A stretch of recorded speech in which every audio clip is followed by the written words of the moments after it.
অবশেষে নারী বিপিএল 2026 সালে প্রথমবারের মতো অনুষ্ঠিত হতে যাচ্ছে, যেখানে 3টি দল নিয়ে অনুষ্ঠিত হবে এবং 3টি দলের মধ্য থেকে 2টি দলের নাম আপনাদেরকে জানিয়ে দিয়েছিলাম আগেই।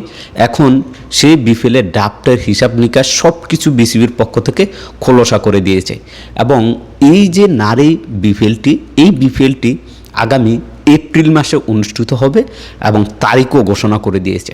চলুন আগে এক নজরে আমরা নামগুলো দেখে আসি। যে রাজশাহী স্টার্স নামে তারা কিন্তু, অর্থাৎ রাজশাহী ওয়ারিয়র্স নাবিল গ্রুপ, তারা আবেদন করছে সর্বপ্রথম। দ্বিতীয় যে দলটি আবেদন করছে সেটা হচ্ছে বসুন্ধরা গ্রুপ, তারা রংপুর রাইডার্সের জন্য আবেদন করছে। এবং তৃতীয় কোনো গ্রুপ এখন পর্যন্ত বিসিবির কাছে আবেদন করে নাই। যদি শেষ পর্যন্ত কেউ আবেদন না করে তাহলে বিপিএল থেকেই, অর্থাৎ বিপিএল গভর্নিং কাউন্সিল থেকে, বিসিবি থেকে তারা একটি দল দিয়ে এই আসরটি শুরু করবে, এরকম গুঞ্জন শোনা যাচ্ছে। এবং খেলোয়াড়দের যে ড্রাফট হবে সেই ড্রাফটের নিয়মগুলো জানিয়ে দিয়েছে।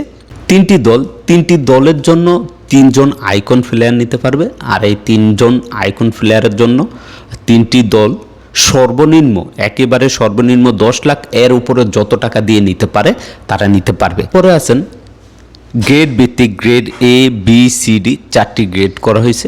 গ্রেড এতে যে ধরনের খেলোয়াড়রা আছে তাদের প্রত্যেকেরই সর্বনিম্ন 7 লাখ টাকা, এর উপরে যত আসে, এবং সর্বোচ্চ 4 জন নিতে পারবে গ্রেড এ থেকে। দ্বিতীয়ত হচ্ছে গ্রেড বি। গ্রেড বিতে সর্বনিম্ন রেট দর হয়েছে 5 লাখ টাকা এবং সর্বোচ্চ 5 জনকে গ্রেড বি থেকে নিতে পারবে।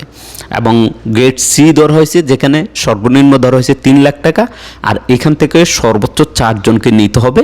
এবং গ্রেড ডি, অর্থাৎ 4 নম্বরে, তারা এইখানে 1.5 লাখ টাকা করে ধরছে প্রতিজন খেলোয়াড়ের সর্বনিম্ন, এবং এইখান থেকে সর্বোচ্চ 2 জনকে নিতে হবে। এরকম একটি ডেডলাইন বিসিবির পক্ষ থেকে দিয়ে দিয়েছে। এরপরে আসেন বিদেশি খেলোয়াড়দের। বিদেশি খেলোয়াড়দের মাত্র 3টি কোটা করা হয়েছে, গ্রেড এ, বি এবং সি। গ্রেড এতে যে সমস্ত বিদেশি খেলোয়াড়রা থাকবেন তাদের প্রত্যেকের সর্বনিম্ন $8,000।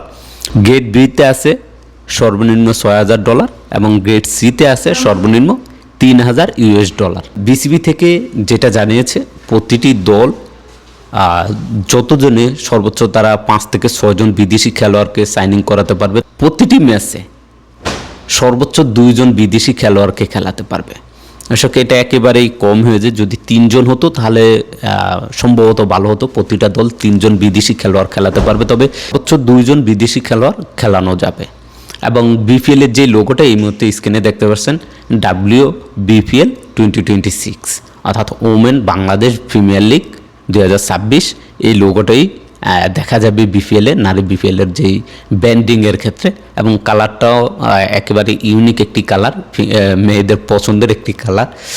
যাই হোক, সব মিলে মোটামুটি চলে। এখন দেখার বিষয় যে মাঠে কেমন হয় এই নারী বিপিএল। খেলাধুলা সকল আপডেট পেতে চোখ রাখুন এসপ্লে।